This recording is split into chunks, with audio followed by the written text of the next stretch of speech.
All right, today there isn't anything I can write on the board, so we're just going to talk this through. You're really going to need your lesson 136, page 245, so that you can follow along with me. I've got it here in my teacher answer book, so make sure you have that in front of you. We're going to read through this yellow-orange box, tan box up here, and then we're going to do number 1 together. And we're going to talk through the answers and why they're the answers. So today is just a lot of talking. So we're talking about counting back change. Remember, change is what you get when you've given the clerk too much money. So you bought something for this amount, you didn't have the exact change, so you gave them something higher, and they give you your change back. And you take the amount you gave and you subtract the amount that the item was, and that's how you get the change you get back. Now, the best way to give change back is to start with the lowest amount of money and go highest. So you start with the smallest coin and you go to the biggest dollar bill. So let's look at the facts in counting back. Let's look in the orange box and tan box on your page and read through that. So fact number 1 is change is the amount spent subtracted from the amount given. We just did that. Change is usually made with the fewest number of coins and bills possible. So instead of 2 nickels to make 10 cents, we would give a dime. You want to try and give the fewest amount of coins possible. When you're counting back change, you give the smallest denominations first. So you give the 3 pennies before you give the quarter.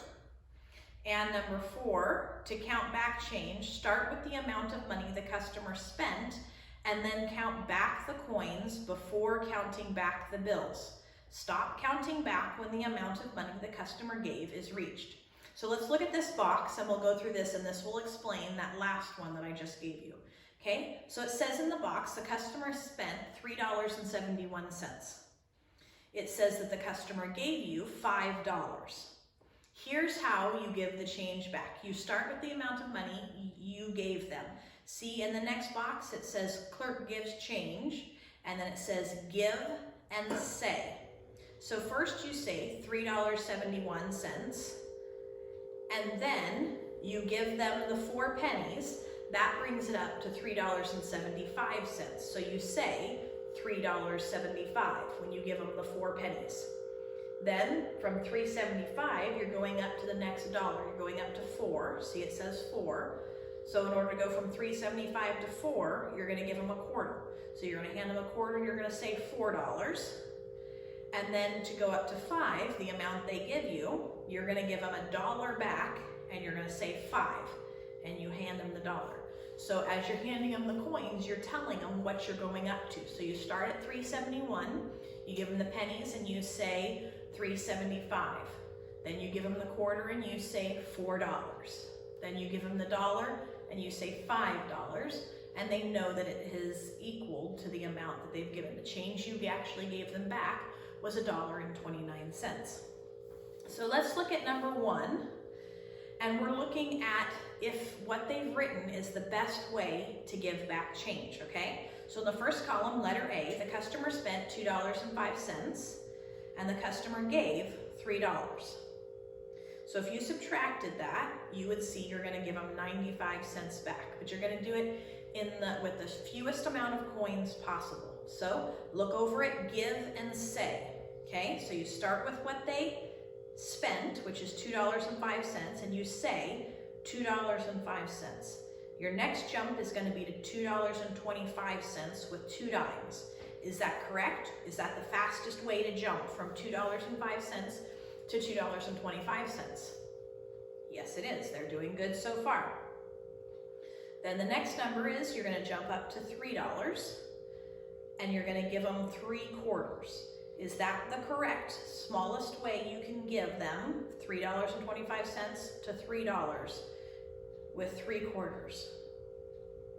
Yes, it is. So this one is correct. They've given the change back in the correct order. They started with the smallest amount of coins first and went to the biggest.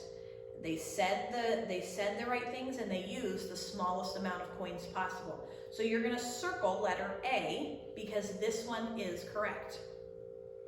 Now let's go down to letter B. Letter B says the customer spent 99 cents and they gave you a $5 bill. So we're gonna count it back. They say, next column, they're gonna say 99 cents, then they're gonna give $4 bills and say $4.99. Is that the correct order? Are they going smallest to largest? No, they're not. They're giving the dollars first and then the penny. And you're supposed to give the penny first and then the dollars. So right away we can tell this one is not correct because they did not start with the smallest number and go to the largest, the smallest coin to the largest coin. Okay, so now we're gonna go to C. C says that they spent $3.16 and they gave $4. So over by the say, we start at 316, that's correct, that's what they started at. And then we're going up and they started with pennies. That's very good, that's the smallest. Pennies is correct. So they went up to 4 pennies, which is $3.20. That's perfect, they're doing good so far. Now they're going to $3.50. That's a good jump. And they're using 5 nickels. They needed 30 cents, but they're using 5 nickels. What's wrong with that? Is there a better way to make 30 cents than with 5 nickels? Yes, you're right. Dimes. They should have used dimes. They should have done 3 dimes to make 30 cents instead of going with nickels. The next one, or they could have done a quarter and a nickel if they needed to make 30 cents. They weren't going the fewest cents possible. Then they went from $3.50 to $4 and they used 5 dimes. Well, what's wrong with that picture? They needed to go 50 cents.